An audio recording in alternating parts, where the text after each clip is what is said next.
wanted to start with this,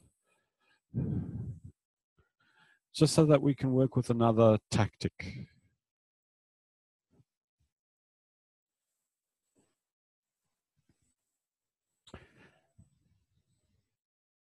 Something with a partner, find a chair.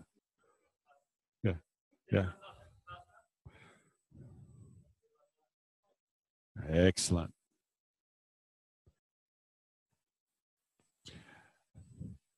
So when I got given the brief for this particular set of lessons by Julie, I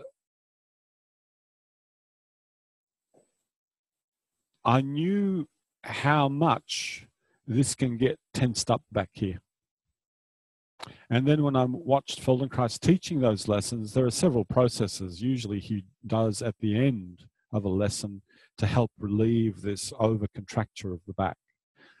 So then I thought to myself, well, why don't we just make it totally kosher and not just do a little process, but let's do the complete process. So, you know, I asked Jenny to teach those lessons with a lot of flexion, where you're in sustained flexion. Then it's just the same that when you're doing the lesson with the bridging, you're in sustained extension. So really, we're kind of oscillating between flexing a lot, extending a lot, flexing a lot, extending a lot. And this next tactic is exactly that. Oscillating around a set point, or oscillating around an imagined vertical in this case. And this particular tactic is, again, remember, these distinctions are not clear. You know, things live in categories, things live in families. This tactic, you can see, would belong to yesterday, contrasting. Yeah, contrast, contrast, contrast. But it's kind of got its own little flavor. So this is, I'll talk you through it. So one of you sit down.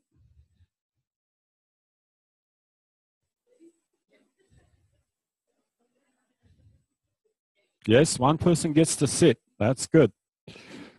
And could you sit at the front of your chair this time? And make sure that there's enough spaces between you so that your partner can actually wander around.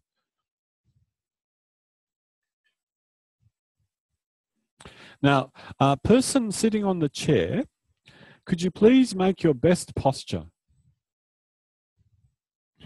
You get to see what the person does, right? Yeah. Come on, make your best posture. Show off, come on. The person looking going, oh yeah, really? And now just go ahead and slump, or whatever you do. Yeah, just come out of that. Because I'm assuming that when you're just sitting regularly, you're not necessarily in your best posture. But maybe you also have something that you are aspiring to, some sort of sense, some sort of feeling that you want to have for what you associate with good posture. So this is where someone gets to witness that, and for you to realize there's a difference between you're sitting there and your idea of what good posture is. Go ahead, make your best posture, make your best sitting posture. Notice if this second time you've gone to the same place. Or is it different? Is it the same set of skeletal relationships as it was a moment ago, or is it a little bit different? So could it be that this place that we're trying to get to is not one singular place, but more like an area that we want to live in and occupy, a volume that we want to live in and occupy, with a lot of different places inside it?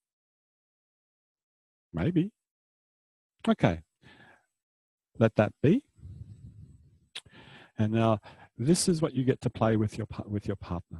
Can I work with you, Mr. Life Begins at 60 Man? Great. I have to agree because I'm 60.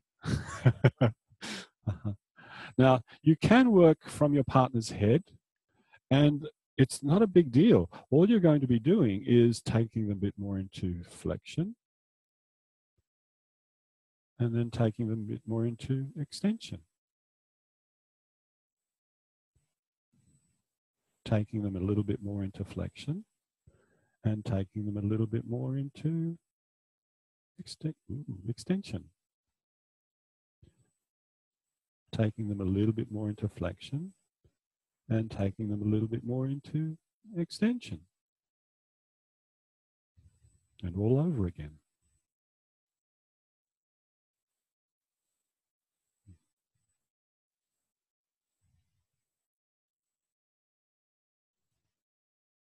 Don't worry about this. This is not a special technique. I just that he's shaky, so I'm just supporting him. But you'll notice I've made an adjustment, so you can see tactics don't live separately. Tactics kind of go chick, chick, chick, chick, chick, chick, chick.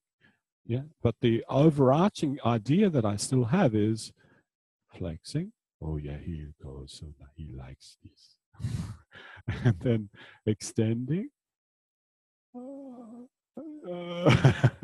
Flexing,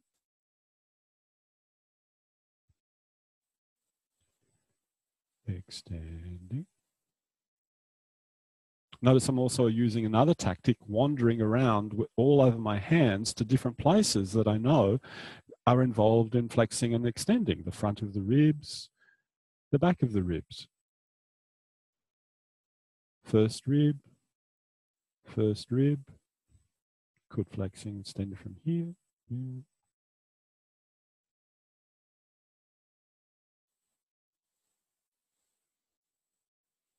Yeah. And all the game is, the overarching big game is flex, extend, flex, extend, flex, extend. And gradually you make that smaller and smaller and smaller and smaller and smaller and smaller.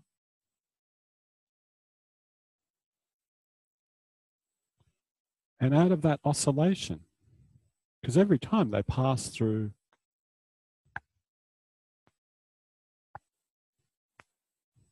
they're passing through a midpoint. And then go ahead, make your best posture now. Or do you have to? Because you were sitting pretty good just before I asked you to do that. Yeah? Yeah. You feel straighter. Yeah. Oh, okay. The second part is really good too. You feel straighter without effort. Yeah.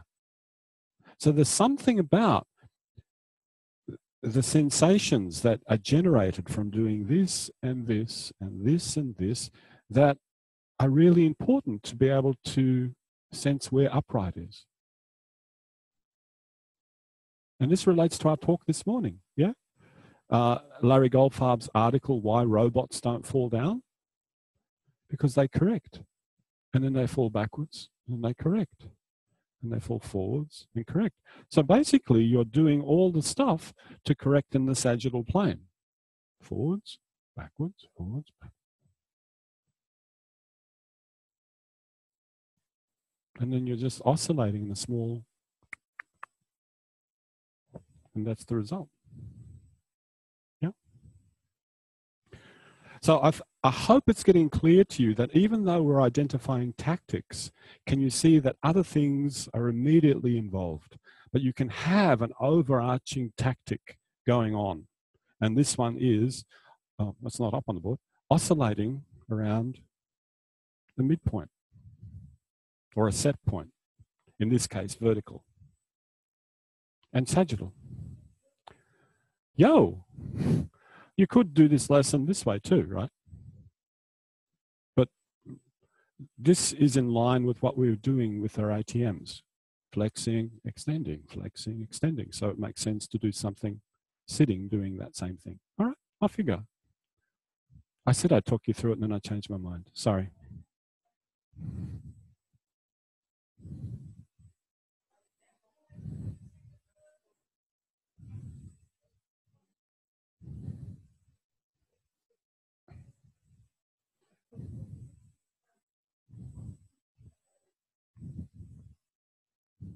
Oh, Just stop a moment. Notice, coming from a performance background, what I'm very used to is getting some sort of instruction from a choreographer. Could you please go and improvise around such and such? And I go and improvise around such and such. And the next time you come back, you go, yeah, that's almost like, now go and improvise around that. Boop, boop, boop. They don't give you what movements to do. What they give you is something to improvise with. Can you see it's kind of reflected in the way I teach? Yeah, I give you a global idea with nothing about specifics of handling, and you start to improvise around it, which in my mind is very akin to what you're doing in ATM. You get a movement intent, and then you improvise around it, and you go by what you feel. So I just wanted to point that out to you. That's why I'm not giving you do this and do that and do that.